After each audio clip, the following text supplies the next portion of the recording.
Futbol uyi deb atalgan davlat qaysi? Angliya. To'g'ri, teng javob berdilaring. U Rossiyada 1-o'rinda, Fransiyada 2-o'rinda, Germaniyada 3-o'rinda. Rahar. To'g'ri, R harfi siz ko'tarasiz. Aytmaysiz. Bo'ldi, aytish yo'q. Fotosintez uchun zarur bo'lgan Ishlab, gaz ishlab, nima deb ishlab, ataladi? ishlab. To'g'ri, siz bular birinchi Mayli, aytdi. mayli, Yana mayli. sal balandroq ko'tarib turing. Chingizxonning asl ismi nima edi? Timuchin. To'g'ri, siz Ko'taring qo'ying, siz aka. ko'taring. Qo'yishingiz mumkin siz. Aha. Ko'taring. Sharqda o'simlik dunyosi nima deb ataladi? Nabotot. Siz ham ko'tarasiz. Qayerdan bilamiz uni? Materiklarning siljishi g'oyasini ilk bor kim ilgari surgan? Beruniymi? To'g'ri, Beruniy.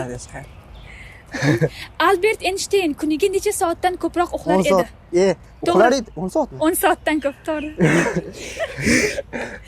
Mamlakatimiz dunyoda mobil internet arzonligi bo'yicha nechanchi o'rinda turadi?